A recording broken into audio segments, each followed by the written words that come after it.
Hello, everyone, and welcome to Movies Are Dumb. We are your hosts, John Morgan and Heather Medina. Heather, how are you doing today?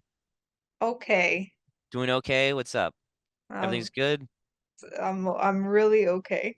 How's the weather over there in Corpus Christi? It's real bad. Real bad? How bad? It's real bad. How bad is it? It's super hot over there, right? It's super hot. It's super hot and miserable, and I don't like it. It's less bad than it has been, but it's still not pleasant. Well, we're already peeking into fall here in New York, so I'm like very chill Oh, and oh, nice are and you? cozy. Yeah, it's very nice and home right now. I have the window Mhm. closed, no air conditioning needed, no, nothing. Oh, yeah, Yep. that's nice. If It's we not turn like off this all the ours, time we'll here. have I'm heat stroke. Great. Very exciting. So, I think a real question on the forefront of our mind for just the first episode here is like why you and I so far apart are getting started on doing a web show like this. You and I are both huge cinephiles, obviously, not just a great way to escape the heat, but it's definitely something that I feel like we're both very passionate about, and yet at the same time very conflicted about because it is a huge exhaustion of our time and money.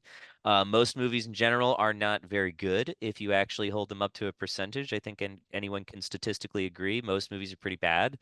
And so I think to a certain degree, movies are dumb. And you had actually said that to me as an immediate recommendation when I said, we really do need to get started on putting a title together for this show because, we had a little brainstorm sheet going that was just sat just empty for a minute. And then you just sort of said off the cuff, yeah, how about movies are dumb? I think most things are dumb, to be fair. Yeah, but you were right. And I thought about it. I thought that is an excellent title for the show because I couldn't agree more with you. Yeah, thank you. I try really hard.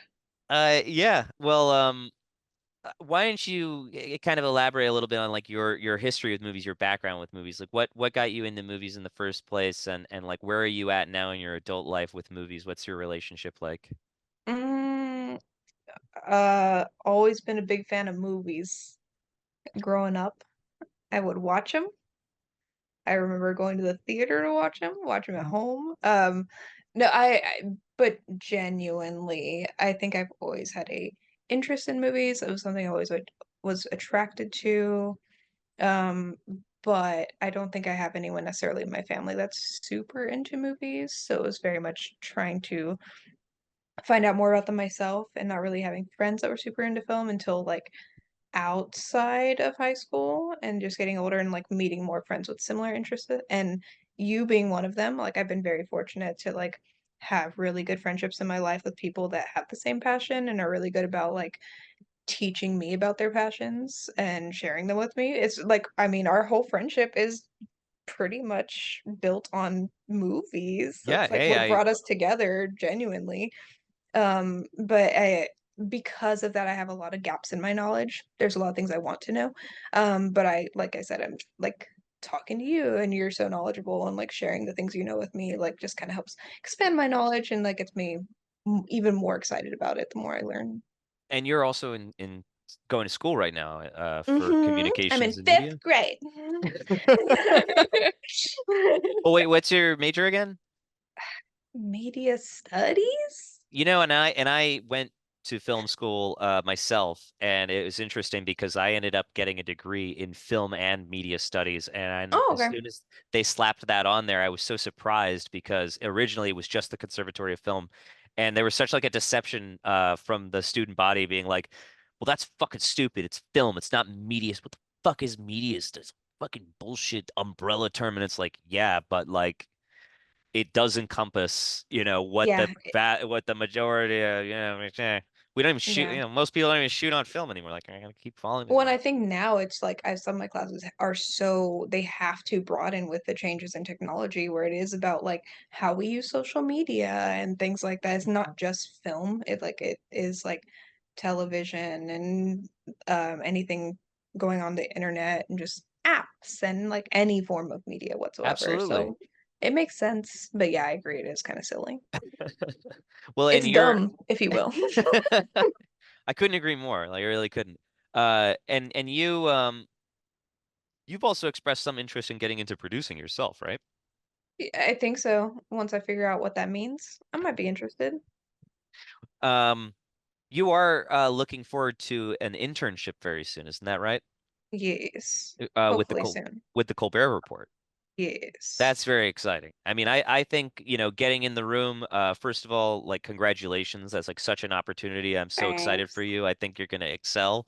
I think once you get in the room and they start handing you things to do, you're gonna fall into it I'm immediately. gonna Like fumble it hard. Be like, what did we do? Yeah, well, I mean, getting your feet wet is the hardest part, getting started, especially like you, I myself very much on the fringe of the industry from the beginning. I had no relatives or anyone in the film industry. I got into movies, I feel like very organically. Like my mother raised me on a pretty good diet of movies on a regular basis, but I was always curious and kind of seeking things out independently. And I got really into horror films, totally on my own, Hmm. like not the ones my friends were really hooked on. Like they really loved all the like Friday the 13th and Nightmare on Elm Street stuff. Yeah. I actually got really into like Halloween because I really liked John Carpenter, like off the bat. And then I also really loved Night of the Living Dead and Evil Dead, and those movies I had completely discovered on my own because they were not slasher movies and they were not the movies Hmm. my friends were seeking out. So like on a very lean diet of more classic horror films from the 50s, 60s, and then the 80s, the 70s, 80s, like basically like 40 years of movies plus everything from the 90s that was kind of, on store shelves or at video stores Yeah. regularly. But like when I was going to the library, I was picking that stuff up. And then I don't know, like at age 9, 10, I was picking up like Charlie Chaplin movies. Like I don't know That's why. really cool. I thanks. I don't I mean, it is though, like, cause I think maybe when I got a little bit older, but like seeing like the people that everyone knows, like Marilyn Monroe and Audrey Hepburn, and being like, where do I see these things? Like, but not really knowing, because like I'm also an only child. I'm sure we've talked about, so like I didn't have older siblings or family members who were into anything or could guide me in certain ways. Where like some of my good friends had older siblings that were also into these things, so would share those things with them. Where I didn't, so it was kind of up to me. And now it's so different now. I mean, with streaming and the internet, Oh yeah, I mean like, the media landscape is hmm far. I mean, you see my home. I mean, I live in a hmm. video store, but like now, Yeah, like no customers though. It's weird. we net zero every year. It's pretty unfortunate. But that's the thing. Hmm. When we grew up, there were video stores around, and that was how you discovered things. But also going to the library was how I discovered a lot of things as well. The library filled a huge gap of things that I didn't find at the video store or wasn't that weren't so readily Yeah. available, like silent films. Like I got into silent films purely out of curiosity, but also, I mean, I had books about movies at home that my parents had just kind of Yeah. collected into our regular books in library and of books. And I just kind of fell in love with the images of some of the things that I was seeing from the more classic era of film, from not just the start of the silent era, but also like the 30s, 40s, Hmm. movies that I wouldn't even be curious to watch well until my 20s, 30s, that even still I'm picking up for the first time today. But that is the thing. Like I knew from an earlier age, oddly enough, who Rudolph Valentino was, and Yeah. at least could name 3 or 4 movies off the top of my head, just knowing who he was and not seeing his work, just seeing pictures and reading some excerpts and things about the movies.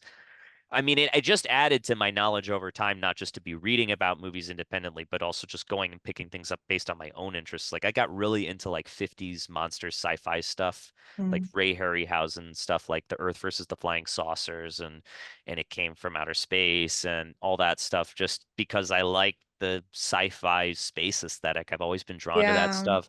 So Star Wars and Indiana Jones were like immediate pickups when I was a kid. that my family were just like, we've rented these movies so many times over from the video, so we should just own them because we've already paid for them. So yeah, just pay for them. So we ended up buying some videos, and so Mm. suddenly we had a small video library at home, and having that kind of regular digestion of like always going to the video store and then going to the library, and I just was always picking them up. And then coming to New York, I mean, New York is like a movie theater capital. There are Uh, so many ways to see movies here. Not something that I took huge advantage of at a younger age when I first came here. But certainly once I graduated from college and then was still living in New York, I was like, I'm just gonna go to the movies all the time, and it's the cheapest entertainment. well, and I think you don't even necessarily think about it, just I would assume, just like with marquees and advertisements and knowing about films that like here you don't get access, we still don't get access to. I mean, they're regularly like huge movies that don't even, I feel like, kind of break through necessarily like the niche market where that we don't get. Like Kinds of Kindness. Not that I had like a ton of interest in it, but I was like, oh, like surely we'll get that. That's getting like a lot of buzz. Well, It's Lanthimos had just already, won, yeah, Lanthimos is so getting like his Oscar and that, or for The Favorite. Like I feel like The Favorite really blew him up too. sure. Um, and never got it. Not even as a Wow. one-off screening. I mean, it's just so, and that's now when film is, I mean, arguably pretty popular right now. And so you think back to like 90s, early 2000s, I mean, we really only got the super mainstream things. Unless you like, unless you just happen to go find something at the video store and pick up. That's really the only way. Um, but I mean, for the most part, that's why I think a lot of the things I know now, I didn't know until like the past 7 years, generously. Like, You mean just like really? learning about movies in Like general, like getting out of your own really, really interest? deep. Yeah. Oh, well, and like what, and this is interesting to bring up because I am going to ask you in a bit about some physical media pickups, and we'll talk about that Hmm. in a moment. But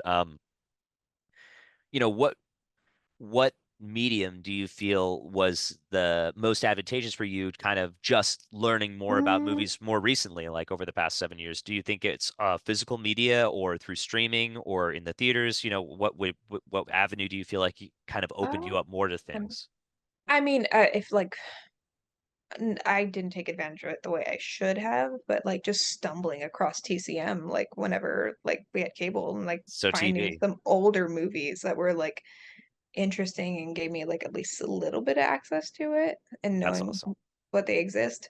Um, but then I think later, like growing up going to the movie store, so starting with VHS and then like getting into DVD, like I mean, I remember there was a good point in time where my mom and I would just go to the store every Tuesday and just pick out two or three movies and just be like, oh, let's just see. So we had like a pretty large To collection for rent, a or while you to just bought buy. Like them? we would just go Oh, buy a couple things every week. Like we'd just go. So like we had a pretty decent collection when DVDs were like bigger. yeah. Um and then I think I've always been a bit of a physical media kid, but like I think it was pretty had standard all throughout the 90s and into the 2000s mhm. for anyone just to have a small media library at minimum, like because Yeah, and then, like, going out every Black Friday, like, to when I got a little older and being like, "Wait, you're telling me I can go buy a bunch of movies for real cheap? That's cool." So, like, I remember going and, like, waiting in line and going and coming out with, like, stacks of movies, um, just to, like, play and but again, it was also, like, the things I was familiar with were the more mainstream things, so I didn't always have, like, I mean, I feel like even just sales here, you're not gonna find a lot of movies that are a little bit more niche. hmm Um, so yeah, I think until streaming, really, that's really what gave me access to more. hmm Um, and then like I think no, I think that probably is only it. Because even I would say like we got an Alamo Draft House, and then that was like cool, got a little bit more movies, but that's super recently. hmm So I would And then probably streaming. most of the more like obscure titles that are going to come through there are going to be like more repertory, like older No, movies anyway. yeah, which So to other people in other places would be like, "Wow, you're getting that," like, yeah, but you and guys, for example, you guys probably didn't get Triangle of Sadness, right? Surprisingly, yeah, but not Oh, at like not even at Draft House though. Like at one of just the really? regular theaters, yeah. Oh, It's okay. That's very surprising. strange. Like the things that we get and don't get is very I strange. will say, Triangle Sadness is not conducive to a good dine-in movie experience if you're actually looking to, fill your gullet. Debatable. My friend and I Not the most went. appetizing picture. Yeah, I went. It was there was three people in the theater, including myself. Uh-huh. Okay. And this also just shows you like we just don't have a community that supports Not a big these things. demand. Yeah. So like it was my friend and I, and then a man in front of us by himself and just squirming in his seat the entire time. It was the best. Um, Nice. so I guess yeah, we don't have the best support for a lot of film here. Well, and it's hard, and I will speak to that because, before moving to New York, I lived in Phoenix, Arizona for about 4 years, Mm, and that ironically was, I think, the key moment in my life when like I really opened up and I got so keenly interested in film. It was in those 4 years where I was so isolated and I got so much time hmm going to so many different video stores in that crappy town, uh, in Paradise Valley, and then also the library. And it's like suddenly I had like three, four, five video stores, six video Yeah. stores all throughout the county that we could drive to, get what we want. And it opened me up to like so much shit. Like so much shit. Like I watched way too much shit just as a result of renting stuff all the time. Stuff like SLC Punk or Doom hmm Generation. I'm talking about like indie stuff, indie stuff. Clerks. Why was I getting Yeah. into Clerks? Well, maybe because Jay and Silent Bob are funny, silly, TV stoners, and that was humorous at the time. But yeah, when Jay and Silent Bob Strike Back came out, I was like, Mom, Dad, can we go and see this? And it's like, what an obscure property, let alone to be marketed all out on the mainstream. But like to me, like I don't even Yeah. smoke weed. I just am interested because I like Kevin Smith as a filmmaker. And when you're that young, you start identifying filmmakers, like the directors themselves. I was fucking psyched when Spider-Man came out because Evil Dead was to me one of the most it's the most influential movie in my life besides hmm Night of the Living Dead and just a couple others and like and the Gold Rush because like those were the movies that made me realize like I want to be a filmmaker. Like Yeah. this That's really cool. this is what I want to do. I connect so much with these stories and with these filmmakers and the stories that they want to tell. This is what I want to do. And then when Spider-Man came out, I was like, Sam Raimi is directing Spider-Man? I was like, that's going to be fucking awesome. And I showed up and I was blown away. And I don't think my friends who I went to see it with at the time understood the impact it was having on me to see my hero suddenly jump up and direct probably one of Yeah. the best superhero movies ever. I mean, except he did it later when he did Spider-Man 2, but it's like And three. Just kidding. I have so many funny and interesting opinions and points about Sam Raimi's career. So that we'll have to save that all for another episode. But I think now is a perfect time to kind of, since we are gushing about physical media, let's change gears, and I want to ask you about what is your recent physical media haul, if you can name like three, four titles that you picked up recently that you're super excited about, and which one are you the most excited about? Um, I'm excited that I got a deal on I got the cul-de-sac Criterion at a Oh, the secondhand Polanski store. one. Because, Nice. gotta build up that Polanski collection. How much did you pay for You it? never um I got it. There was a Labor Day sale, so I got it for like 18 or something. So It's pretty not decent. terrible. And it was And like in good it's condition. and it was like totally clean disc. Yeah, clean disc, still had all the inserts and everything. Package was clean. I was like surprised. I Blu-ray or feel like I used DVD? Blu-ray. Fuck yeah. So I was like, not bad, because That's so usually good. their regular price is the same price as like the sale Criterion titles. Nice. So normally I just wait. But they had an extra 20% off, so I was like, I like less. Oh yeah. Um, what else did I get? I mentioned to you briefly, found To Live and Die in LA on VHS. That was pretty fun. Nice. I found that Love myself recently. that. And don't know if I've got much else than that, to be honest with you. I'm sure I have, and I forgot because I hide things from myself because I have a problem. So Okay. I know things I want to buy, and I probably will soon. So Cool. you, I have to cool it right now with the spending. I don't have a lot of money right now. I still do compulsively buy movies though, and I try and budget myself to like, all right, I'll spend like hard. I'll spend like $60 a month at most. I feel like still on physical media at the moment, which is pretty low for me because I mean, I'll go to Book Off alone Ugh, and man. spend like $85 and be like, what the I need this clearly. But Much. I've been mostly focusing on secondhand stuff lately. I've been focusing on DVDs more than Mhm. VHS because obviously I have too many VHS. Uh, and nowadays when I'm getting VHS, I've just been picking up ones that are like grail finds, like things that I really need. Yeah. Like I just picked up got a delivery recently, Creepers, which is also known as Phenomenon, the Dario Phenomena. Argento Yeah. film.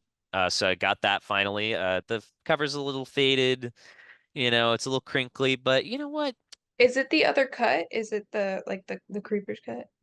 It is the Creepers cut. Yeah, it's the media release. I forget which one I've seen. I think I've seen Phenomena, but I haven't seen the Creepers cut. So like it's nice to now have that version at least. I don't know yet about the quality. I haven't tried to pop it in and see what it looks like yet, but I'm very excited just to have it because like as an heirloom, as a fan of the Italian horror wave of the late 70s, early Mm. 80s, like Dario Argento and Lucio Fulci to me are like real pillar like heroes of mine.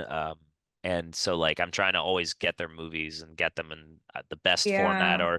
or get it in a good collectible format. So like I also picked up in another haul got what did I get? Oh, I got Demons and Demons 2 as a double feature Nice. DVD, as well as Lucio Fulci's The Black Cat, which I've not seen yet. I So need to see that. very excited to see that because I am a Poe fan and I love seeing especially someone like Fulci handle something like that. So that's been a long time coming for me.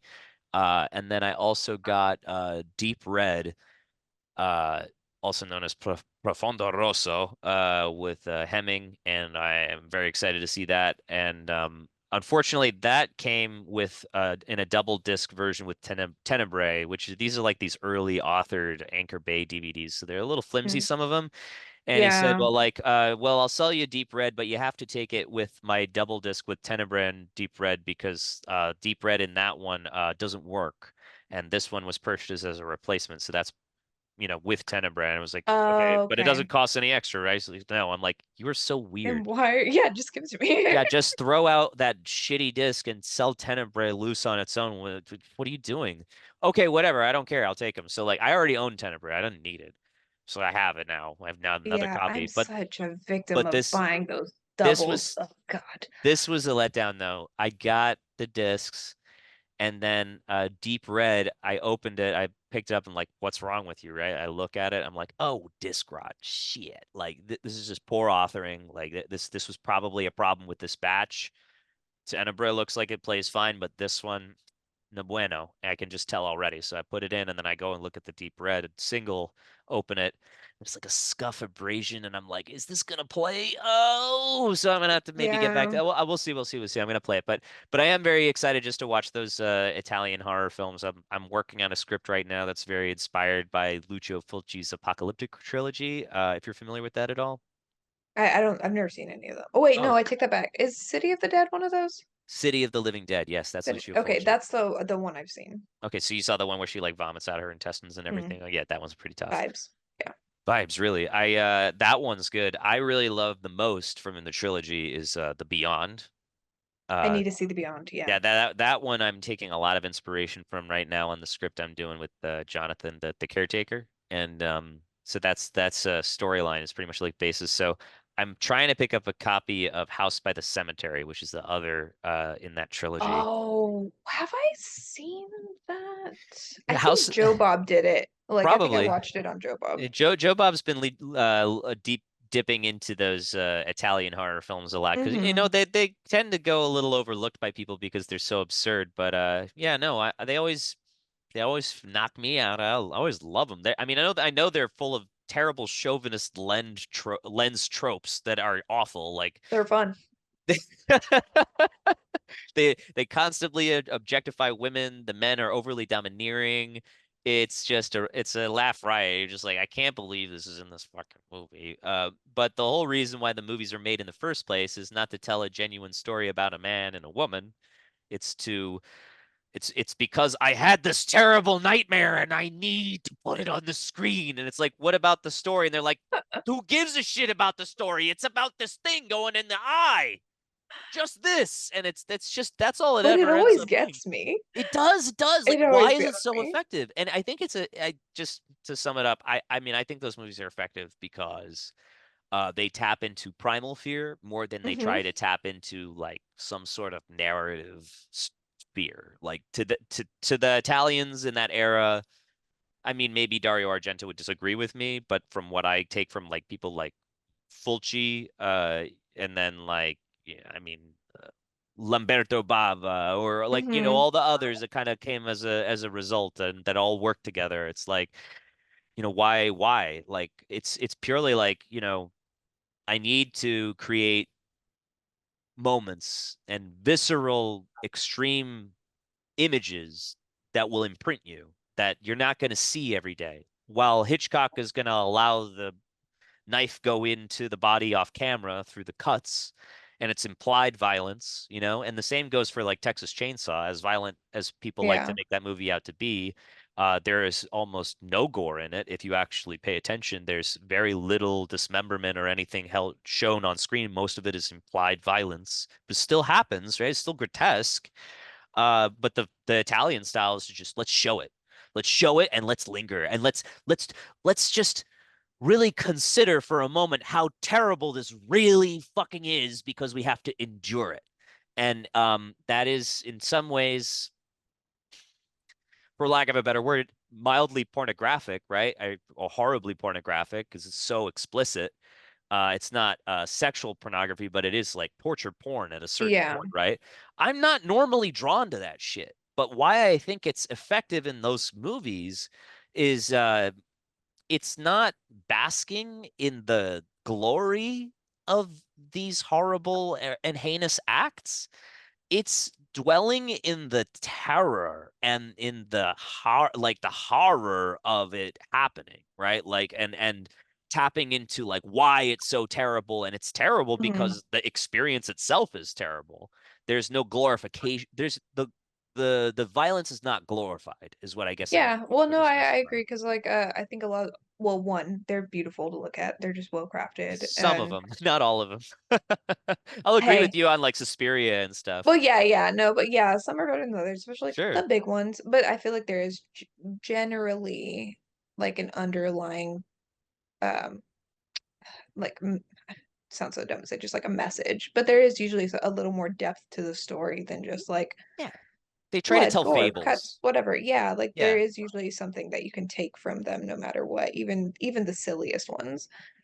Yeah. And in some way they try to rely more on like allegories, metaphors as their Hmm. storytelling like tokens and methods, as opposed to like the more direct kind of American screenwriting way of telling a ghost story. That they'll kind of deviate it from that sort of path because their emphasis is more on like everything has a symbolism, but that's Hmm. it. Like it's that's that and that's it. That they, I'm not trying to tell a linear story. This is just an experiential film most of the time. So it's I feel like Well, yeah. when you can kind of abandon any sake of, oh, well, I need to have a primary motivation for these characters. It's like, well, they walked into this house and now they are trapped, so they need to survive. So what more do you need? Like they don't try to challenge you that hard. Um, I mean, you look at a movie like Zombie 2, if you've have you seen that one with the Lucio Fulci film? Uh, So like a boat cruises into New York Harbor and there's a zombie on board and it attacked some policemen and then we oh find out no. yeah, yeah, yeah. But then the mystery becomes like, well, where did this ship birth from? Because obviously this seems to be the result of some kind of like disease. Um, and they're they have the cadaver secured and everything, but like an investigator goes and finds the daughter of the man who owned the boat, and then she tells him what's going on, and they're like, all right, well, we need to go out there to the Caribbean, and or we need to find them. And then they go Mm. out and they it's basically unofficially Lucio Fulci's like unofficial sequel to Dawn of the Dead. Okay. It's almost like a companion piece where like Dawn of the Dead was released in Italy as Zombie, Mm-hmm. Zombi, and then The Zombie OMB. Zomb. Zombie. They just released it as Zombie, and then Zombie 2 was Lucio Fulci's film, is a sequel to Dawn of the Dead in Italy. Oh, okay. It is, however, though, in classic Italian exploitation fashion, an unofficial sequel. It was not made with any permission. Yeah. It wasn't made with help from or cooperation from George A. Romero. It was just purely, we're going to just cash in. But I would say that it's not trying to be a sequel. It's purely just titled that way for marketing purposes. It is Mm-hmm. essentially its own story. It's as if though Dawn of the Dead happened here in Pittsburgh, and then this happened in New York, and then it turns out it all came from this horrible thing going on here in the Caribbean, uh, where it actually goes back all the way to actual zombies and like actual voodoo practices, and the fact that these people are like lost souls. It's like a more supernatural event. It tries to explain it. And that's the kind of thing that like is completely untouched in like George A. Romero's Dawn of the Dead. But in this one, it's like, oh no, no, this is actually like the apocalyptic end of days. Like we're confirming that. Like that's what this is. Whether it's like the Christian Bible or it's like, Haitian voodoo, ultimately irrelevant. It is what it is. It's the same in every religion, and this is happening. And I really like that. Like I like that take. I like that approach. Do you think I give a shit about the characters though in this? Like that is so Yes. the characters are so tertiary. They are so expendable compared to Lucio Fulci's fantasy of, do you know what I The really want to see? Expendables are in the movie? That's cool. This movie features a live action shark against a live action zombie underwater. That's cool. It is fucking amazing. And that's what I'm saying. It's like these movies are purely produced to create these centerpieces, these moments and these events. And they care less about the characters involved. It's more like an expression, and that there's a sense of artistry to them that I just can't help but admire because there's an abandon. There's a lack of care around, oh, I have to tell this valuable story. They're like, no, I'm creating a mood piece, is the way they all kind of look at making their films because, the marketing is more than half the job for them to get these things to make money. But what they really need to do to make sure that there's good word of mouth is have people walking out of the theaters being like, I can't fucking believe what I just saw. Like, you gotta see this movie. It's insane. Like, so much shit. There's people's heads exploding, and that horrible, jagged piece of wood goes on this person's face. I was awful. I will never see it again, but that's because I can't forget it. You should see it. Like it's those movies had word of mouth purely because they were so shocking, Yeah.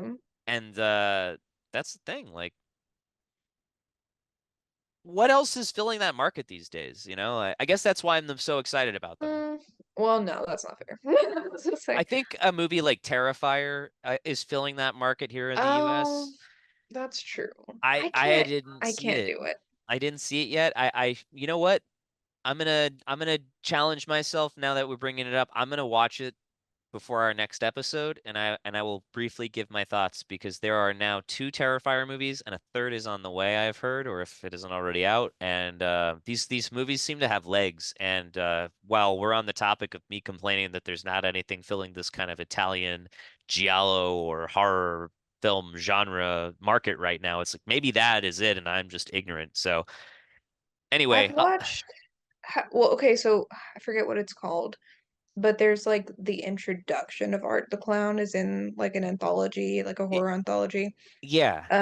I tried to watch that and I had to turn I don't turn off many things Was it and called I had All to turn Hallows off. Eve or something like that? I think so. I Yeah. was super bored. Like I mean I'm glad that it's making people excited about horror, I guess. Like that's a Horror's having a huge subset that's comeback. like yeah, like and that's cool. Like if it's something to get more people into it, great. But I don't find myself like drawn to it at all. And I don't know if it's just I'm not attracted to that style as much, whereas like style over substance sometimes in that case wins me over, where I'm more likely to watch something older, Yeah. Well, and like the Italian films. But I agree because it's like, and that's why I'm drawn to Italian films in general. It's like, it is going to be a lot of style over substance. And in some ways, the style is the substance if you're paying attention. yeah, And I would argue that I don't know. I kind of confer, or I mean, agree with you about Terrifier. Like, it doesn't appeal to me in the same way in which there's like an artistic craftsmanship to the filmmaking just visually or in the soundscape that you can obviously see from just watching a highlight of any of them. And you're just like, that's cool. Like, I need to see that. Like, you yeah. see a highlight reel or a trailer for like something like Deep Red. You're like, man, this movie looks fucking nuts. Like, and it has, and you're a Polanski fan, like it has those Polanski vibes. But, Dario Argento, same as Polanski, is a big Hitchcock fan. So Mm. there's an allure to the artistry and the visual craft of his movies that is absolutely influenced by, you know, masters before him. And you see that influence. I see trailers for Terrifier and I'm just like, what the fuck Yeah. is You this? know, that is a good point, though. I would be interested to challenge myself to watch at least the first one. Maybe we should watch that for the next episode, just That now would be that we're on the interesting. topic. We'll talk about it more and see how we feel. Yeah, I'm terrified. I'm not super excited, but maybe that'd be a good challenge to see it. Yeah, but Yeah. that whole thing is very interesting to me, All especially right. like the iconography that it's becoming because Yeah. everyone like even I feel like even now maybe people that aren't as into horror just they know Art the Clown. They know that imagery. It's And really he's interesting. he's filling this void in the market that was very occupied for almost 20 years by like Freddy Krueger or Hmm. Jason Voorhees. Like he's now the slasher character that people identify and say like that is the person who haunts me in my dreams. Yeah. I think you show a younger generation now something like Nightmare on Elm Street. They're like, this is Yeah. fucking lame. They're wrong, but I, it's okay that they're wrong, but that they'll learn. You no. watch the But yeah, I first mean one it and is you funny. just Like see him walking down the street, and you're it's like, silly, but I love it. He's yeah, witty. He's a goof. I like a goof. we all like a good goof. Okay, so now I also want to ask, while we're still in our first half of the discussion, do you have your letterboxed on hand?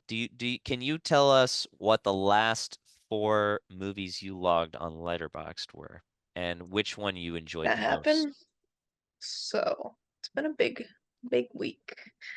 Um, no, actually, I haven't been watching very much at all, but it genuinely was a big week, which was weird. Because I hadn't been watching a ton, but I got I a went to really the. varied list here, so you're gonna be surprised. I kind of sort of do. But I went to the movies 3 times this past week, which hasn't happened in a while. So, Woo! just was a good time. Um, I guess like going off modern horror, I did watch We're All Going to the World's Fair finally, which I've Oh, been how wanting was to watch that? for a few years. I enjoyed it. There's a lot about it that I have a lot of respect for. I think it makes some really smart choices. I don't know if overall I'm like completely in love with it just because I don't think I'm necessarily the demographic for it. But Y- for like young horror audiences, I think it's just really, really smart and unique. And it, I was really impressed with how much they did with so little. You can tell that there's obviously not a big budget. There's like 2 or 3 people in the whole movie, mhm. but it was really engaging. I enjoyed it quite a lot. I'm really excited to see I saw the TV Glow now. Oh, So yes. hopefully So, and this filmmaker, remind me their name again. Jane Sugar? Yeah, I'm like so out of the loop right now with like a lot of contemporary indie films, but yeah, this keeps coming up now. Is I saw the TV Glow, and I obviously need to see these movies. Yeah. So yeah, I don't know how to pronounce a lot of it, but horror it's I need Jane to catch Sugar. up with. But that those both those movies sound really interesting to me, so Yeah. I'm eager to see those. But that's cool. Sounded like it was a cool I'm movie. excited. Yeah, it's been on my radar for a couple of years now, so I'm glad I finally Cool. knocked that out. And then what are the other three? Finally saw the Terminator. All right, and you saw it in theaters, right? I did see it in the Cool. theaters. And how did you feel about it? It was Was it worth interesting. the hype? It's so hard to say that because there's so many of these huge like pop culture movies that I've not seen. So seeing them for the first time is very odd. It's always a weird experience because I know the references, I know like so much about it, yet don't know the story. Um, Right. so it was weird. I enjoyed it though. I mean, I I wish I had seen it when I was younger. I think I would have a much different love for it. But it was fun. I'm excited to watch T2 now, so I need to do that. Hell yeah. Um, I am so excited for you watching T2, especially now that you are familiar with at least the first Terminator. Yeah, T2 is like one of the best action movies ever, so enjoy that. And what else did you see? I saw Beetlejuice, Beetlejuice. I'm not gonna say it one more time. Yeah, I was genuinely surprised So at you were that. charmed by it, or were you just It like, this is took a minute. I think it took a while to find its footing. I'm not 100% sold on it, but by the end it won me over, and I was not expecting that because I had a lot of trepidation, if you will, going into it. Um, but it made me happy. I wasn't mad. I didn't want my money back, and that's nice. It's a that's nice good. feeling. Well, I felt that way about Dumbo, so I never saw Dumbo. don't bother. And I mean that wholeheartedly. Like Okay, I'll watch it. it's pretty depressing. Movies are Dumbo. I think that's good. Okay, and then what was the last one you saw? I mean Last, the other one. but not least, Wait, which one was the one you saw most recently? Was it We're All Going to the World's Fair? Beetlejuice. Okay, and then what? And then which Yeah, the I was going in order. I saw we're going to the World Fair at home. I went to the movies 2 days in a row. Three? I don't know. But I saw Terminator, then I saw the next movie I'm gonna talk about, and then I saw Beetlejuice, Beetlejuice. Okay, But out of the four, rewatch of Point Break, haven't seen it since I was probably in high school. Got to see it nice. in theater. That was Oh beautiful. yeah, yeah. Beautiful. So So extreme. good. Ah, man, I think and R.I.P. Swayze, man. man, lip so Yeah. good. I don't have any other words other than so and good, but man, so good. Um, Bigelow can really direct the shit out of a movie. I just love her style. and watching it, I had to have been in high school when I first saw it and just sought it out, saw it at home, had a good time. I remember enjoying it, but I didn't remember a lot about it. And watching it this time in theater, now having, I guess, much more of an appreciation for filmmaking. Just what there were some scenes that I was just like, how are they getting the camera to move like this? I Yeah. just could The not the wrap my chase hand over the it. chase through the Yes, backyard, I mean that stuff is yes, fantastic. Yeah, that's exactly the scene. the whole raid is just like a work of art outside of the whole movie because like first of all, yeah, I mean there are so many other crime films that have to stage things like stakeouts. And there are some that do it fantastic, like a movie like Heat is all I was about exactly gonna say, I mean the whole yeah. movie is a stakeout. Hmm. It's when you start to realize that you're like, oh, like everything when when he's standing out there being like, we're being watched. Like the realization for you in the audience should hopefully be, if you're perceptible enough, like we have been staking each other out the whole fucking movie. Like that is just what this whole movie is about. And you look at a movie like Point Break where it's like this is it's like it's dangerous. Like the filmmaking is dangerous. Like she's playing with fire constantly with like tropes. and with audience expectations of what to get from these movies, and also like how much harder the edge can be and how much further we can put. The movie is all about pushing limits, and you feel it in the filmmaking. Like, sometimes there's some goofy stuff, like you can see that the stunt double that's surfing for Swayze is obviously not Swayze sometimes, and you can clearly, I not didn't use. notice. It's okay. You know what though? That's the danger of the film. They're not going to notice because the shot is so spectacular. No, he did it though. Well, he jumped. He did everything. I saw My his heart, face. my heart, he did it all. Then the movie achieves exactly everything it sets out to be, and also being like as like a wonderful a commentary on machismo and on what we the extremeness of like the American culture in general, like, and it is such a fucking smart ass movie, and then so fucking great when it pops off, and is so stupid sometimes. I don't mean that in a Loved mocking it. way. Like, I have so much appreciation for it. It's just like like him shooting into the air and going, God, could have been a big joke. That, you know what But I'm it's saying? not No, because it's it's not. played beautifully. Yes, it is. It is But really I a mean, work of it's art. so immersive.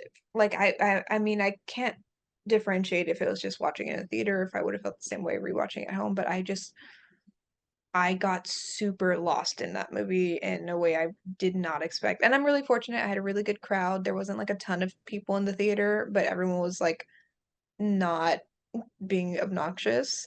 Everyone was super into the movie, which I think is like speaks to the movie also. I don't think I necessarily just got lucky that I was in a crowd of people watching the movie. I think everyone, you could feel everyone was super tapped in. Mm. And it was just the release when that movie was over. It was just like a huge sigh when Oh the movie yeah. was like, and everyone just like, wow, Yeah. we all just experienced that together. That was really Yeah, nice. I watch that with my wife Saskia regularly. She and So I good. love that movie. I also we have a Deadly Prey uh video Oh, that's poster right. of it framed up at home here. You can't see it now, but I just we I cherish that forgot movie. about that. Yeah, yeah. We love You're the that one one. that enlightened me. I About said Deadly Prey? enlightened did. Yes. When I was like, yeah, because I think that's when I first saw it, and I was like, what is that? Where do I get Yeah, that? we got I love another. that. She got me another one also. She got me a Terminator one, which is just gorgeous. Nice. Yeah, I'll send you a photo. It's above the TV. There's so many I want. I haven't got any, but It's man, there's endless. so The many yeah I yeah want. yeah yeah. I've been a huge fan of them for years. Just watching them kind of grow up from just this small operation. It's pure joy, especially being a fan of poster art in general and foreign posters as well. Yeah.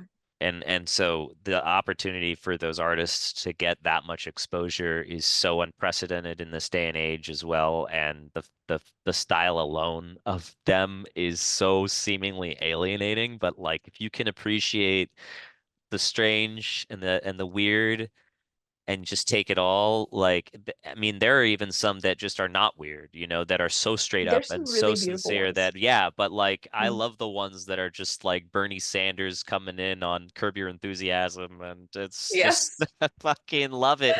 I love it when they mash him up and they're just like, and this is from Alien and The Thing, Predator, and you're like, yeah, you do it, So let's. good. Yeah, yeah, yeah. It's all just feeling. It's all about the emotion and the expression of the moment and the feel of the art, and less about the variables and the marketing of it. It's I want the Showgirls one so bad. which Do one? they? I'm I sure would say there are they have like plenty. I want to say there's at least two variations. I Okay. want them The all. the library is Um, always going to be changing vastly, or I mean regularly, because there's always new artist renditions mhm. of certain things. So it's going to be more. There's probably more than So one Point Break, more than one Terminator. Like, there's plenty. yeah. Yeah, yeah. There's plenty to love from them.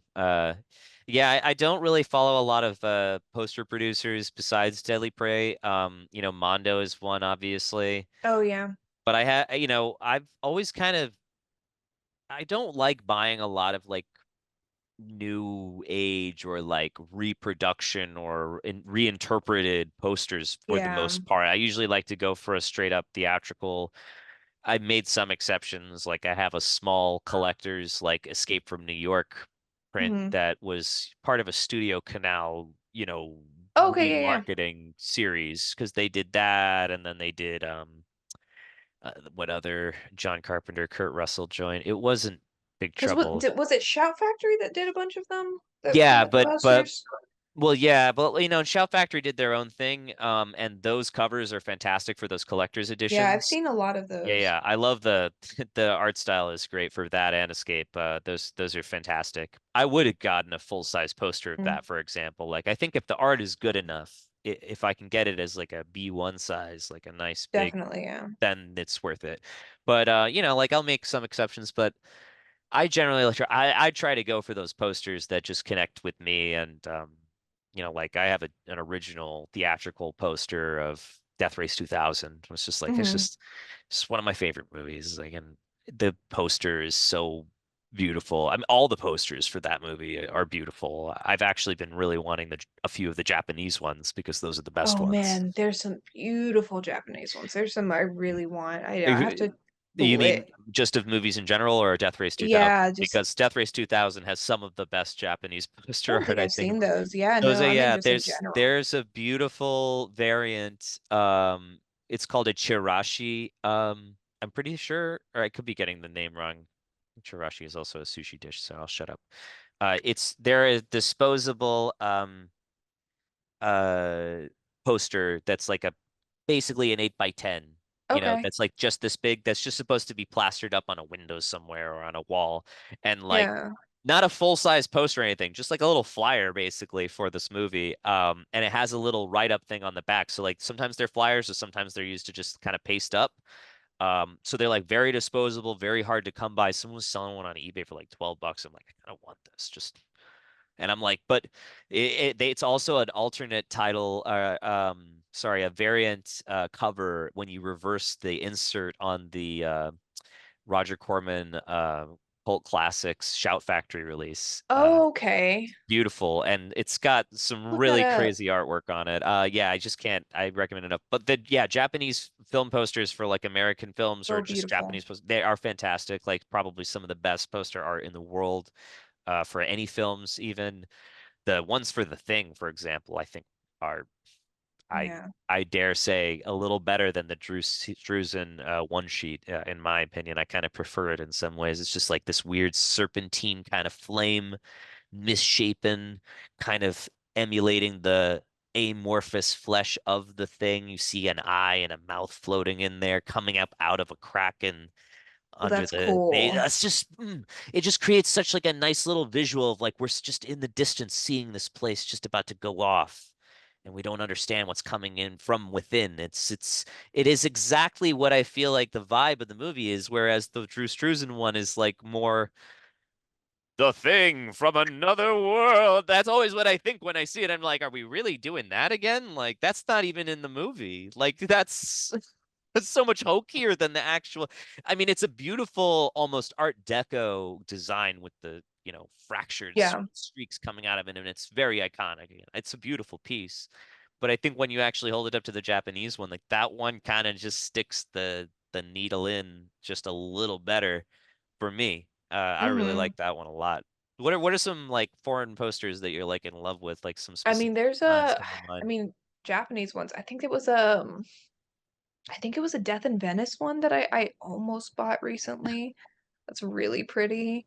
And then but a lot of the old Italian ones I really want. I have oh God, I forgot what they call them, but the long skinny ones. I have Oh, I one kind of of know what those I got a few years ago that for women in love. It's like a specific version of the cover art or poster art for women in love. I like a lot of the Czech ones. I think those are really Check. fascinating. Yeah, yeah. I don't know as much about those, but I Pol need to look more into them. Polish posters. I don't know if you know the story about a lot of Polish posters from like the, late Oh, okay, 20th yes, century. about like the legalities of Well, like China and stuff like that. they would always commission posters, obviously, to market the film, but I guess there was maybe some legality around like you can't use stills from the movie, or like we'll limit it to like you can only Yes. use so much. You couldn't depict, I guess, movie stars. There was an emphasis on you not depicting any specific movie stars to kind of market the film, but just like, it had to be an artist's rendition of what the movie was about. And so like sometimes the renditions are like crazy, like they're nuts. If you go to like IFC Center, sometimes they like to Hmm. kind of um in the pre-show before they even show the trailers, they like show slides of Yes. them. And the craziest ones are like, God, like Rosemary's Baby is like sort of like a Roman statue with just like a giant red sheet over the Yes. mother. Okay, I know exactly which one you're talking It's like a about. giant red silk sash or something hanging over her head, down past her body, and over her child that's like suckling on her or something. And it's like Mm. it's such an amazing piece, and you're just like, this is so interesting. Aside from it just being an interpretation of this tale, it's like, it's what a beautiful piece in general. And then you get some that are just like way out there, like way outside of like the Pulp Fiction Because one is oh, crazy. I don't think I've seen that. You'll see more of them if you just kind of search them like in an Yeah. easy Google search. You go through Google Images and you just like have a ball, like just flipping I through want to say those. it's like the Blue Velvet one that I remember being really nice. I can't really Um, like describe any like right off the top of my head, but they get yeah. crazy. But there's one my former bosses. He had I forget where it was from, but he had this really cool blow up poster that was just like very artsy fartsy pretty. And I was like, what's Was it that? And was then it it took me a while. Polish or Eastern I think it European? may have been. Um, and I just thought it was so cool because it's you wouldn't realize it took me a long time to realize what it was, and I'd look at it like every day, and I was Oh, like, because man, David that's so Hemming cool. was probably not on it, right? And I just no, I mean just his name at the very bottom is just like there, Interesting. like the image was just you wouldn't really think about it. And I kept trying to connect it in my head, and I was like, why does this sound familiar? Why does this sound familiar? And I was like, what movie is he in? And I think it's even on there, and I just didn't even like look. But when I put it together, I was like, that's so cool. Yeah, it's a shame. I feel like, well, I think posters have kind of come back to form in a lot of ways with, ironically, these superhero movie posters and the ways that those are designed. They are Photoshop jobs, but they've taken a lot of cues from older poster formats. Mhm. I've recognized like especially like movie posters like for like Indiana Jones, which are just like these montages of people's faces, and Yeah. then an Indy with the whip, and it's not trying to capture a scene, but trying to create a tone, and it's gotten more into that kind of graphical quality more recently with movie posters, I think, than it had been, and I think in a while back 20, I mean, I would say 10 years ago, movie posters were in this abysmal state of just like, okay, we get the actors in, shoot them against a white background. Yeah. All right, it's Mr. Woodcock. So you look angry and then you look kind of stupid. That's a And really good poster. I think Mr. What if I Woodcock, now turned and I that was like this? I think it was now that I'm thinking about it, Mr. Woodcock has like Billy Bob Thornton with like two giant basketballs Yep. over his dick. Classic. And I'm just like thinking back to it, and it's just like, this poster is so fucking stupid. It's funny that it's memorable, but it stands out more to me because at least it did have him doing that. Because outside of that, I mean, otherwise it's just people making frowny faces and doing this all the time, and you're just like, why is it so stupid? Because I want some artistry to a I film want poster. you in all those posters. Recreations of all the faces you just I did. do all the faces we do in the posters. They're I think like it'll be that cool. though. So we can make a calendar. It's yeah, I mean they're atrocious, a lot of them. But I think Yeah, I guess I hadn't really thought about it in terms of that because I mean, I guess because that format of the modern superhero movie has just is just so being beaten to death at this point. That I just want yeah, a but little it's bit different. the real allure, I think, of those movies, and sort of how those movie posters kind of communicate it is, hey, this is the continuing story. This is more of what you love. It's more of the adventures. It's more of the universe. I mean, it's not appealing to everyone. It's appealing to a lot of people. The people do pay to see these movies. Yeah. It's interesting now how many of them are just like bombing, like and like regularly, like every year. Like when it comes to movies like Black Adam, Flash, and all Mm. these movies kind of tanking in like a single year, right? And you were saying earlier how, movies, more like mid-level movies, more obscure independent films are not finding their way to movie theaters in general. And like now they're more simply populated with just Hollywood pictures. I would say it's interesting seeing the statistics this year of how many movie theaters nationally closed Yeah. after a long string of misses until what movie came out this year that really fucking changed the tide? It wasn't Garfield, like Well, it was for me. the box Man, office what tide was didn't it? really turn until Deadpool and Wolverine came out, I think. There was maybe a couple movies before that that had a little more buzz and a little more fire behind them, but boom, like Wolverine and Deadpool made more money than any fucking movie fucking ever. Like they crossed a huge fucking milestone mark. I mean, that fucking movie's still playing right now if you want to go see it. Yeah. It's been out for so long. And like where was that kind of movie last year? Like the movie theaters shut a lot of movie theaters shut down this year because of poor performance for movies that I think otherwise maybe kind of deserved a little more attention. But Ball Barbenheimer. Yeah, but you see the whole synergy of that versus just like pure marketing, right? Like the marketing for Deadpool and Wolverine was immaculate because the allure was there from the get-go. You get these two stars that are going to be playing the hardest R raunchy versions of these characters, and then we're going to put fucking Wolverine in a casket, or at least Hugh Jackman as Wolverine, and it's just going to be done for now. Like it's a good send-off considering how downer Logan was, and we never got to see him wear the fucking spandex. So now we get to see it. I mean, just kind of delivering on all the things that people kind of wanted from these movies for a long time. But the thing is, the marketing captured that. It captured how Yeah. fun it was going to be. And if you saw the movie, it was fun. It's not the best movie, but it's fun. I mean, I didn't see it. I don't like fun. Yeah, So there. I punished myself and saw it, and I enjoyed it enough. I mean, I felt like it was decent, and then I saw it a second time, so it was good. So you're the problem. Just kidding. I'm part of the problem, right? Like You saw it once, one for each of us. I You saved saw me the it the first trouble. I time I appreciate it. saw it, I wasn't in the right headspace to really enjoy it. I saw it alone, and then I went with my wife, and we both had a great time. And I Hmm. realized, like, yeah, actually, it's a really good movie. It seems like a better movie to see like not alone. Like But I just guess the reason I'm bringing that up is like it took a lot of time this year in the market for movie theaters to really turn a profit. And as a result, it was like a shake of the rug and only the strong hung on. And we did lose a lot of movie theaters this year. And I think that going the rate we're at now, we're going to see a lot more closures next year just as a result of a poor market performance again until something actually hits and makes money. But the yeah. problem is, the performance is going to be solely based on the movies independently of their own, like for every production company turning a profit versus the actual market and the market being the 50-50 share shared with the movie theaters themselves. We may see more closures over time, and then as a result, less movie releases.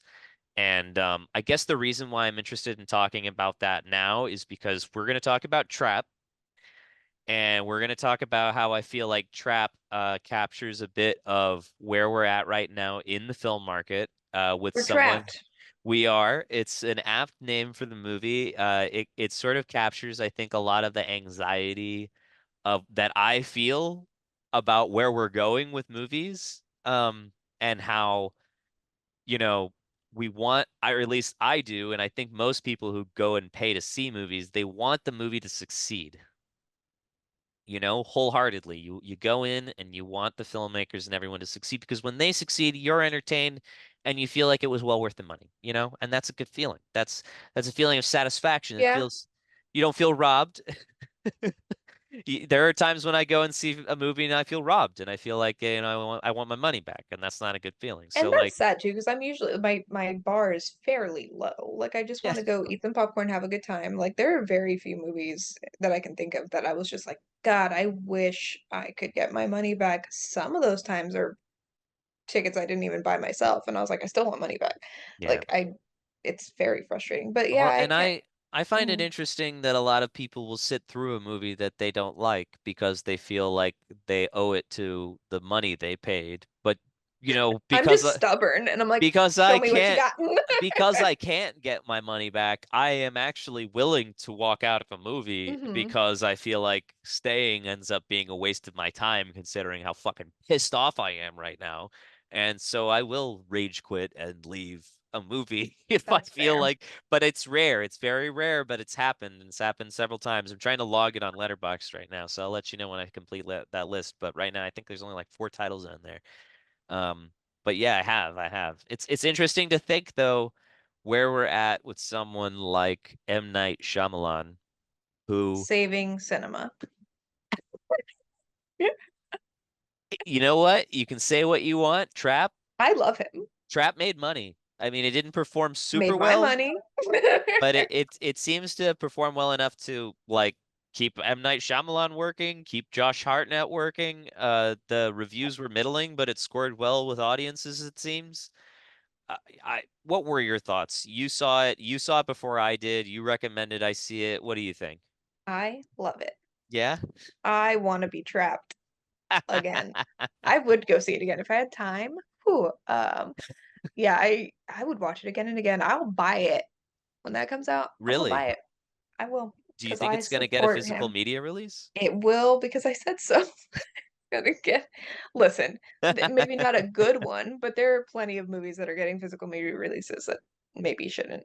Yeah, like, Hey, there's an audience for everything, and if it means supporting physical media, I'm all for it. Um, but yeah, like I would like to own that movie. I think it's so silly and so fun. But he's having such a good time. I just like when you can tell that a filmmaker's having a really good time, yeah, and it connects. Like it's like you're having a good time, I'm having a good time. I love that he just knows his brand and is just playing with the audience the entire time. yeah. I love it. He's being silly. He's being real goofy. I love a His goof. cameo is just was I good. live for his cameos. I love a cameo. I'm a sucker. I don't care. I love just like little drop in hints to former films, unless you're really lame, and then I'm like, what are you doing? Stop calling me back to your other bad movie. But no, I love it. I love it. I love it. He's so silly. Did you love that Lady Raven is actually Is his daughter. You know I how that's why his cameo works so well. Because he's like, yes, she's the boss. And I'm like, he was writing that. Like, he's like, that's my girl. I love yeah, it. I I think it's think so that's good. pretty sweet actually. I mean, I at first I was just kind of like her acting's kind of whatever, and then when I saw the credits I was like, It's a family affair. that's I'm cool, all man. Like I really respect that. I think that's fun. I mean, why the hell not? Like just have fun. Make movies yeah. with your family, with the people you love. Like that's the best way to do it. Yeah, I totally, I mean, I echo a lot of your sentiments. I would say I was like 70% on board with this one. I'm Uh, always a fan though. I haven't seen you're, all his yeah, movies. you are an M. Night Shyamalan apologist. That's right. I Yep. almost forgot.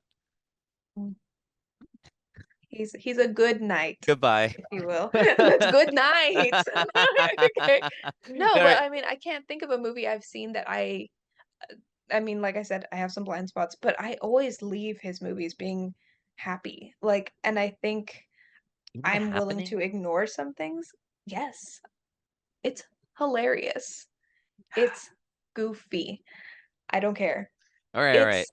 It's All the right. trees. Let's just talk Um, about you know what? We're not talking about that movie. We're talking about Trap. We're talking about let's stay focused. I listen, if we tangent into the happening, it's just like the episode's gonna just fall oh, it's apart. happening. I'm just Oh, kidding. you just said it. No, no, no. Eh.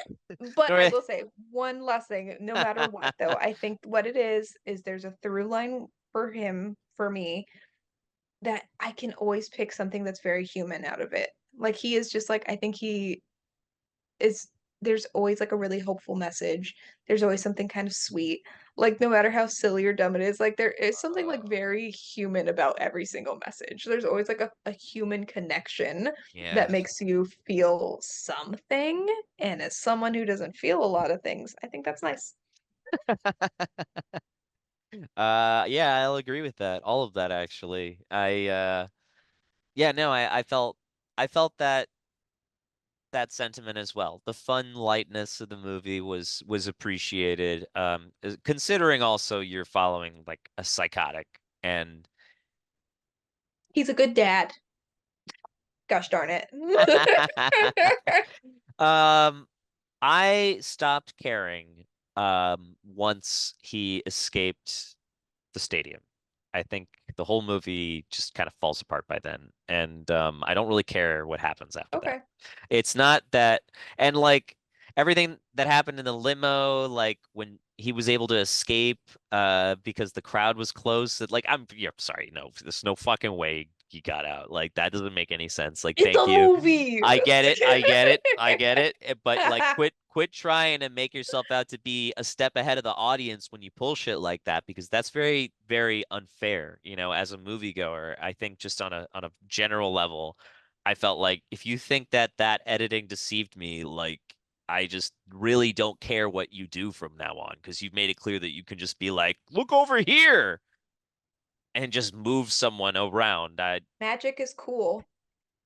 And if you can deceive me, Oh, fine. with this Let movie. let your mind go. Okay, so Let your mind go. here Be a little also dumb. becomes Gotta get dumb. here becomes also my biggest contention with M. Night, and it's not because I've seen all of his movies either, and I'm gonna admit there's a big gap. I departed uh from his movies after The Village, and I just didn't watch them anymore. And Never seen The Visit. no, but that one actually started piquing my interest, and that was part of now what I look at as his more um soloist style comeback was the way Okay. I'd like to describe it because, up until that point, everything else was really like a Hollywood movie, Yeah. including Glass, which came out a little later. But the thing is, The Visit is a tiny movie. Hmm. The Visit was made when he was hungry and he needed a hit and he wrote something to be as resourceful and as simple as a found footage project. So it sounds interesting, but it also sounds like he abandons the found footage like form and the shots become like, okay, this obviously is not shot on a camcorder type situations. And it like in its form, it falls apart because it doesn't respect its medium enough. It's not trying to be dogmatic in its approach to doing a found footage project. So like I just know that when I see it, I'm gonna be disappointed. So I've held off. The more recent like knock at the door or knock at the cabin, Not in the I'm like, cabin. Put some respect on that. none of it appeals to me. But I'd say I that love this it. was the first time that I saw a trailer for one of his movies, and I was like, that actually grabs me because I like that you're going to focus on a singular character's psychology and we're going to be trapped with him. Like that to me is exactly what you are good at as a director. And I also had just watched the night before The Sixth Sense, probably the first time I had seen it in over 20 years. Hmm. Good. What the fuck happened, man? The Sixth Sense is like so airtight in the script.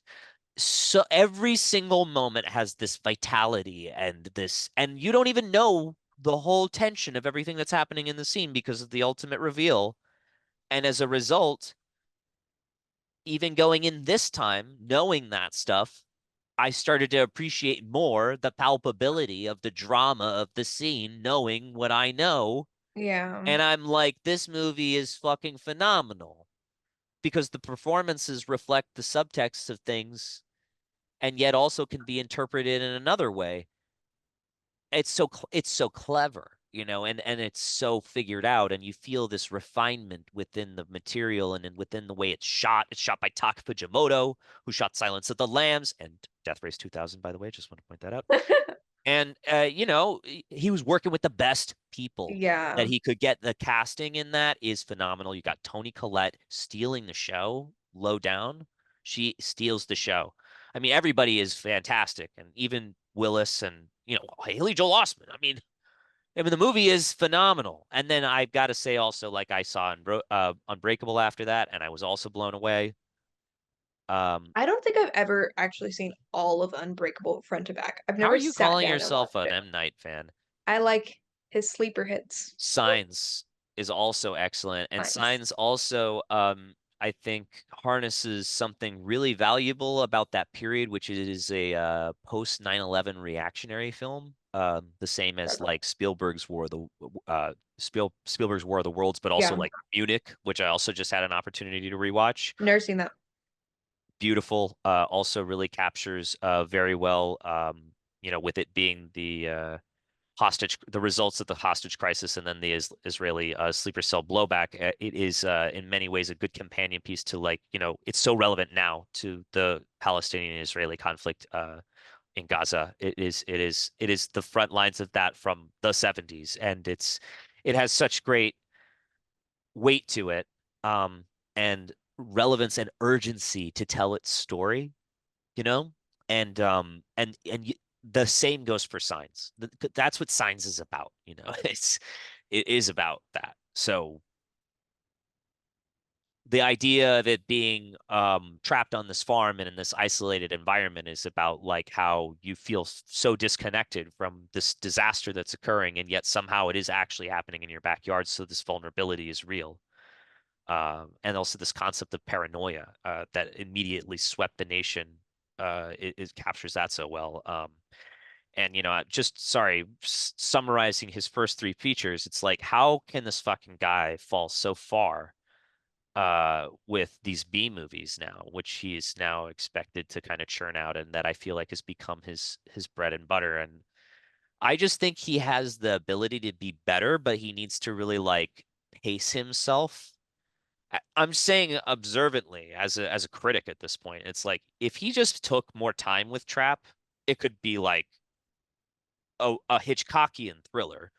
And it would have been better, I think, if the movie never continued past leaving the stadium. Like that should be the end of the movie, period.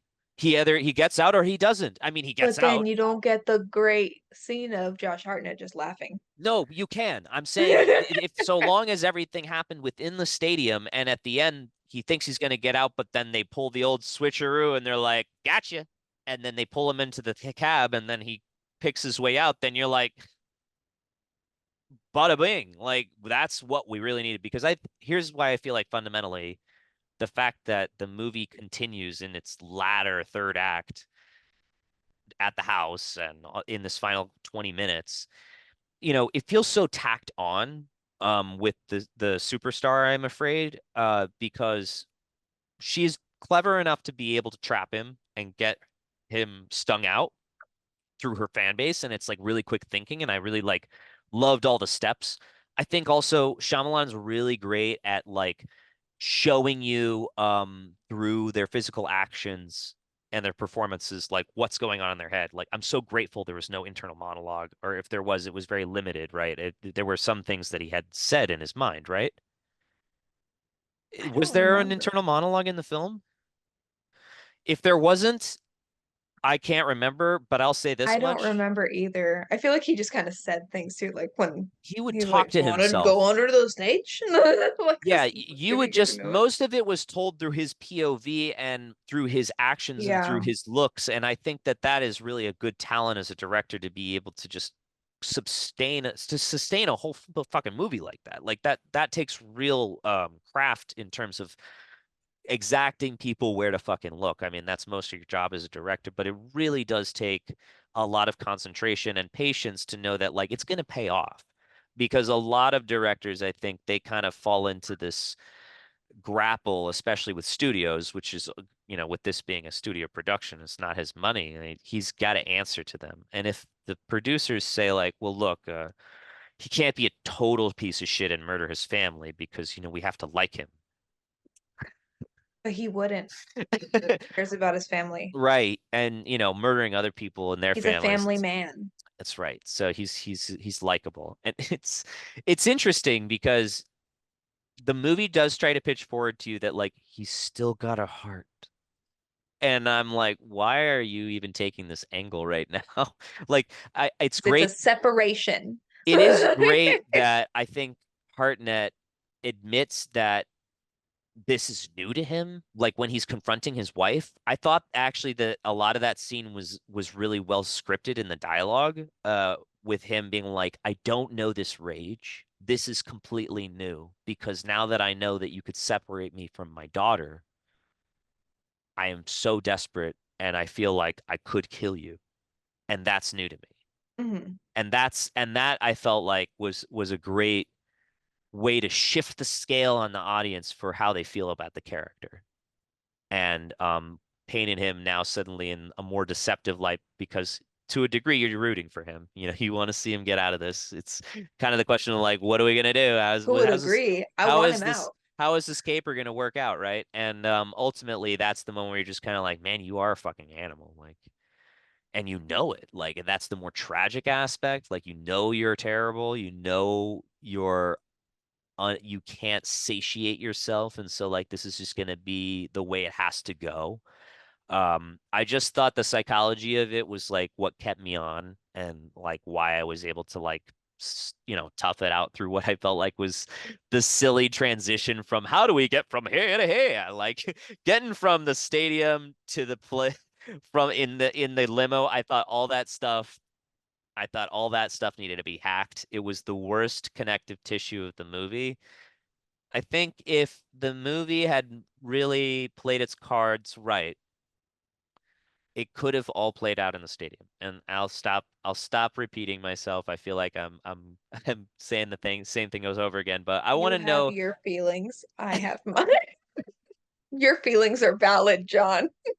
I mean, They're wrong, I'll but speak they're so much valid. to the credits of like the supporting cast, but there were, the guy who gives him up all the goods about the password and stuff was like I way, way too love it. goofy.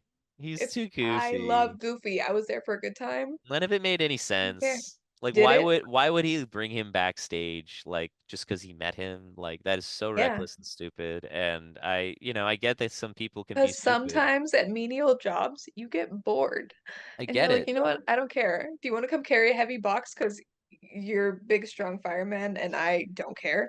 But I don't want to get a it's the hernia. performance touches where like he says, like they're backstage, like they're past security, they're past everyone, they're all the way in the back, all the way in the back.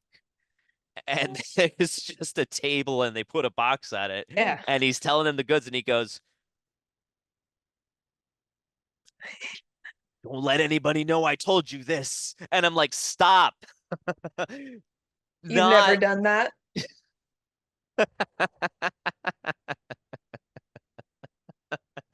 Look, he could have just turned it are you a down. real true crime head? Will you just talk about murder anybody? Some of my best friendships started like Have you that. seen my performance in that FX series? I mean, I pulled a couple of those when I heard the cops coming. I mean, they may Oh, have cut it in when I was Jeffrey McDonald. When the oh, hippies that's bust in, right. they said, "All right, now do this." Wow, you knocked your darn ears off. It didn't make the cut, unfortunately. Yeah, most of my face didn't make that cut. But a real story that I talked about in my real life, because that was an interesting true crime story. Sometimes you just want to talk about it to strangers, Oh yeah. sometimes customers. You're like, you hear about that murder? Well, Crazy. like it's not as if I didn't connect with the character. Like I think again, like you were saying, the character's psychologies are worked out and it's pretty good in that respect. It's pretty consistent. So I enjoy that aspect of it. Haley Mills. You know how excited I was with Haley Mills? That was the best day of my life. I was in it to win it. I was like, I just want to sit down. I want to see a dumb, twisty movie. I don't care if they're good twists or bad twists. I just want to get twisted. And then I want to eat some Well, and popcorn. that's I think also where the movie was a little too weak was on the twist because You gotta lower your expectations. but why? I mean, I want Sixth Uh, Sense M. Night back. I want those movies. I'm gonna get the movies out of him. I swear.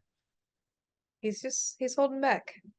I think he And is. I I just don't want think to he's challenged. least expect it. Look, he in every respect, he does not need to challenge himself at this point. He's proven himself 10 times over with Sixth Sense alone. I mean, he's got good movies in him. Not every movie that everyone is going to make is going to please everyone, and I respect him as an artist and what he's doing these days. Actually, respecting what he's doing these days more because I think these concepts are they're more like you were saying, they're more his brand. Um which is I need to do these smaller pictures that are more focused.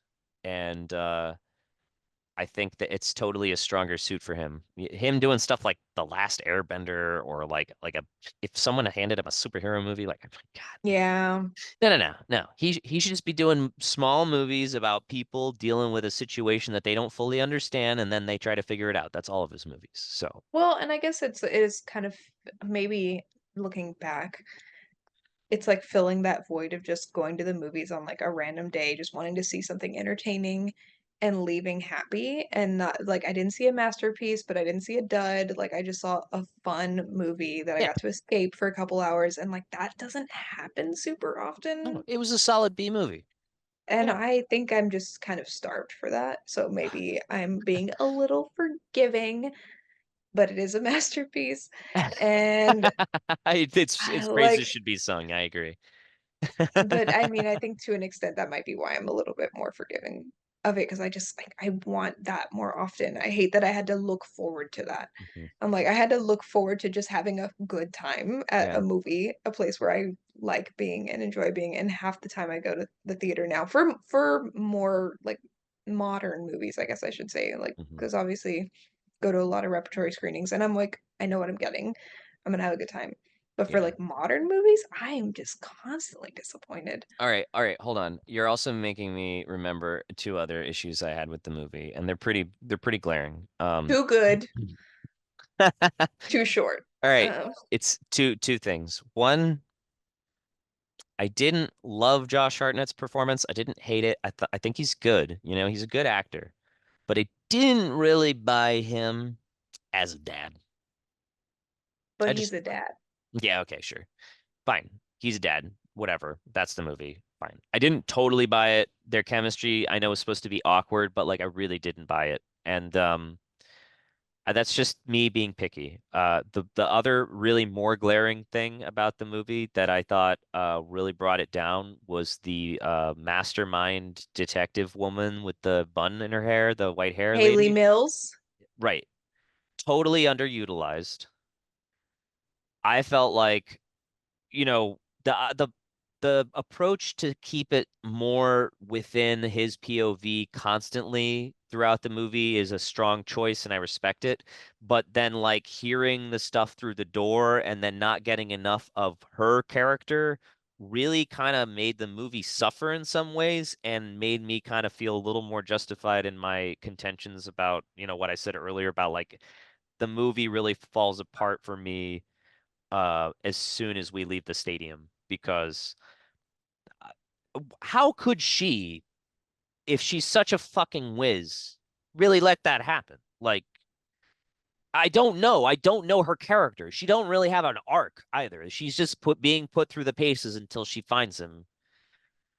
And I'm kind of let down because like that's a character that I'm actually really interested in, just outside looking in. And that seems like, if that's something interesting about the movie and I'm not getting enough of it, that's something that if I was like reading a draft of this, I'd be like, look, I know you want to focus more on the sky, but like, I think if you keep everything within the stadium and keep more balance between him and what's going on with the detective lady, like it would be exciting to see the other side of the spectrum and see her having a fucking meltdown because she can't figure out why this guy isn't coming out of the woodwork like she planned. Like he's not pulling the fire alarm. He's not doing this. He's not doing that.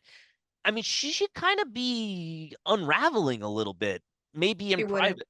All right, fine. Whatever the case, I just She's wanted a to trap queen, if you will. She won't lose her cool. I just wanted more character because, as it stands, I think Hartnett it being the center of the film is good, but I don't think his daughter and her performance foils him well enough. And being stuck with them for a lot of it in the first third or first half of the movie kind of made it a little grating at times. But I get it's supposed to be uncomfortable and awkward, fine. But I didn't feel like they had the chemistry that said they were definitely father daughter. I understand they're disconnected, but like I didn't really buy it. I didn't I really see the relation, and it kind of bugged me. So, you know, with that being said, yeah, I do agree with you. It's a solid B movie. We don't get enough of these days. I really love going and seeing a solid B movie like that. Like it is really satisfying. I walked out feeling entertained, and I really did enjoy mm, it. Like I don't mean to keep bashing it. I am nitpicking. no, yeah, I don't think you are. But I mean, also, say it was a n just straight out masterpiece, would we have as interesting of a conversation? I guess not. Like, so he knows what he's doing. All right, so Heather, I know you really love the movie. Like, what really are your like final like analytical thoughts? Like, did you feel like there were any? I know you think it's a total masterpiece, but Perfect, no notes. do you like what did you feel like there were any shortcomings in the direction or maybe the performances or anything? Like, what are really your observations? Because I know you really loved it, but what are really your feelings?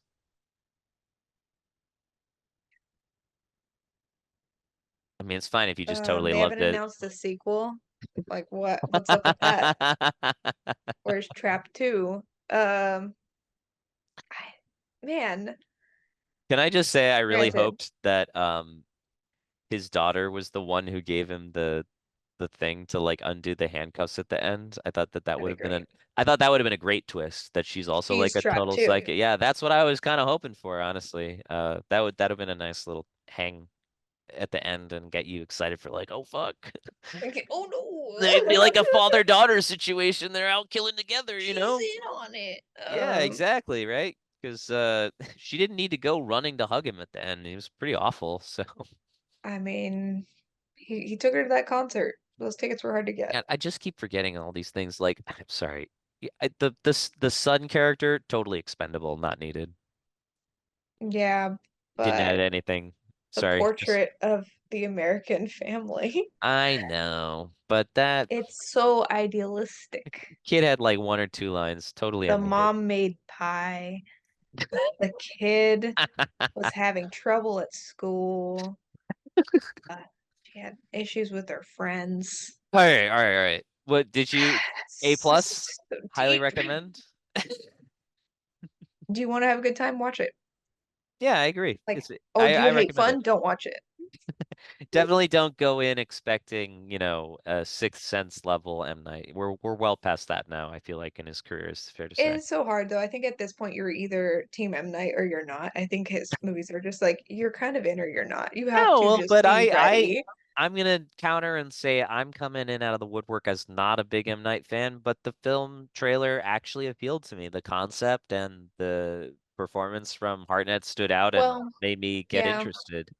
I guess So this one has been a little bit more like mainstream. Like more audiences seem to be like it. Whereas like I some just people like think it old, had I felt good like old was buzz. super divisive. I was team old. But Yeah, I did not see old. like I love old.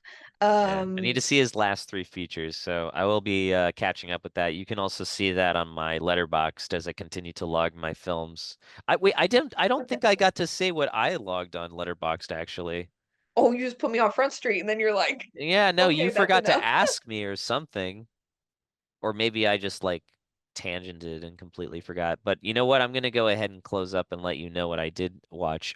So the last movie I watched was Hillbilly Elegy, the J.D. Vance movie with What's uh, that? Glenn Close and Amy Adams, and it's directed by Ron Howard, and the music is by Hans Zimmer. Yeah, Oh, what? yeah. Okay, so like, Ronnie. listen, Uh, listen. This movie got really slept on, and you can tell Glenn Close and Amy Adams were like, "This is it. This is gonna be our hit." And Ron Howard also hungry for a hit. I mean, come on. I mean, like everybody showed up for work for this Oscar bait. The book was a New York Times bestseller. This was before JD Vance announced his intention to run for VP with Donald Trump. And so the film has its grounding for like this is an interesting coming of age tale of someone who had to overcome great adversity. And I was like, let's see it. Um, I was very in the middle about it. In a short summation, I'll say his story was very stirring, and I certainly connected very personally with some of the content, but I did feel ultimately that he as a character is very hard to follow because he's a little too dim. mhm. And the movie is kind of upfront about that, which I respected, but I also think to a degree, I don't really understand his motivations to become a lawyer besides to just maybe make money, knowing who he is now and what Yeah. he's after. So I kind of just watched the movie and was like, and then before that, I watched Death Race 3 Inferno with Luke Goss, Ving Double Rhames, feach. uh, Danny Trejo. Yeah, that I've been on a Death Race kick. I'm a longtime Death Race fan, of course, as you know. But the Death Race, legacy sequels from Death Race all the way down to Death Race Beyond Anarchy. That's four fucking movies. There are actually six Death Race movies if you include Death Race 2050 as an official sequel to Death Race 2000. It's a universe. Anyway, not a great movie. It was produced in South Africa, but I think is following the sort of Roger Corman production thing. And I kind of respect it in some degrees because it's like kind of what I want out of a Roger Corman production. And I think it is in kind of some ways the second one, I would say more than the third, a good homage to those Roger Corman features of the 70s and 80s. And then before that, falling asleep. I like to watch movies. I stayed up and watched Batman: Mask of the Phantasm. Uh, awesome animated Batman flick. If you've ever seen that, Mm. nope. It was the first theatrically released Batman animated feature. It came out in the late '90s, and it is a worthy successor to the show, also produced and created by Bruce Timm, the Batman the Animated Series. If you saw any of that growing up, maybe. Nope. Well, it's all a direct marketing spin-off of Tim Burton's Batman.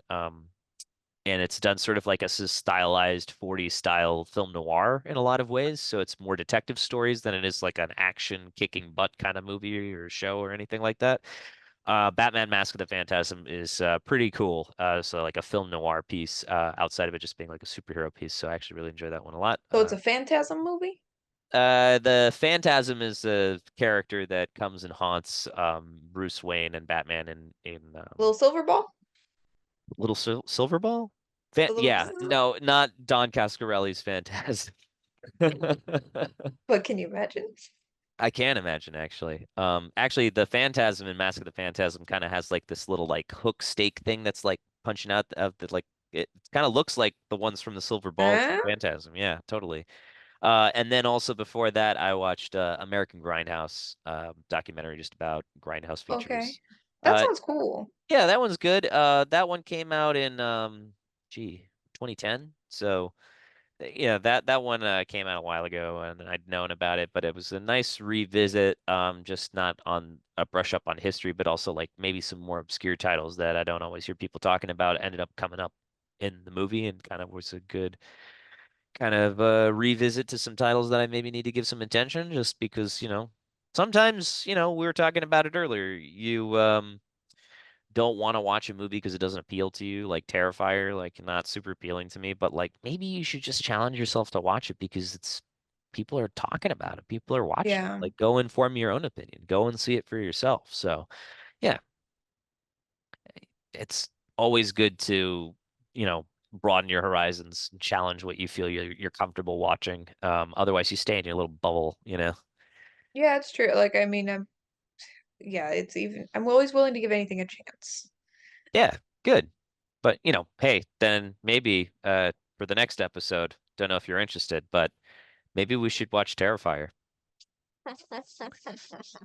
and get back to each other, report on that. Listen, I'll do it. Yeah, you You think down? I won't? You think I'm scared? Yeah, I think he might be a little too scared. Yeah, You think that's I'm why I'm terrified? asking. Yeah, I think you might be, yeah, a little bit. Yeah, you're on. Terrified. And we go watch Terrifier eat some fried chicken and make a night out of it. Ah, nice. So, for our next episode, next time, tune in. It will be a terrifying episode. We will be covering Terrifier 1, and then also we will be doing our first edition of a running series, which we will be calling Goddamn Van Damme, focusing on the man, the myth, the butt, Mr. Jean-Claude Van Damme himself. It is a feature where we spend time focusing on some specific movies of his career, some of his personal exploits, and some of his influence and or influence on within his films. What an all around, just if you're not familiar with the films of Jean-Claude Van Damme, it's a great episode to check out. If you are a fan, you may also appreciate some of the trivia and maybe some stories that you are not familiar with from his exploits as an actor in Hollywood. He also did direct some movies. I don't know if you're aware of that. Nope. I Yeah, just follow him on Instagram. I follow him on Instagram too. Yeah, JCVD on Instagram. Yeah, iconic. Always refreshing to see him either at the gym or hanging out with his dog or talking about how much he loves his son or whatever. I mean, he's a On a sweet guy. private jet. Yeah, man, he's great. Great. He's not only just I mean, he's notorious for having a big ego, but beside that, there are some really impressive aspects of his filmmaking career. If you are not familiar, you've seen some of his movies, right? Like you've seen I've Hard seen Target, like right? at least two or three. Yeah, Yeah. Hard Target, What are some of your Bloodsport, favorites? all of the ones I've seen. And what's the other one you saw? Bloodsport. Hard Target and Bloodsport. That's it? I feel like there's got to be one more, but that might be it, to be They do honest with kind you. of blur together, especially when you start getting into those tournament fighter movies like Bloodsport, because then there's like Lionheart and Kickboxer, and those Hmm. three movies are almost all the same plot. But very different. He has a few movies where he plays a twin or a clone of himself. Did you know Those are that? the ones I really want to Okay, see. yeah, yeah. All right. So then maybe for this And I know next there's one. one with Rob Schneider. Oh, well, that's knockoff. I think this next one, you and I should cover Double Impact. That's the one where That'd he's be got it. That's wonderful. the first one where he plays a dual role as his own twin brother. So, yes, Just like next. Haley Mills in Parent Trap. It's all connected. All right. So Heather, thank you for joining me. This has been so much fun. It's great getting started. I'm looking forward to our next episode, and take care, everybody. And just remember, movies are dumb. Goodbye. Thumb?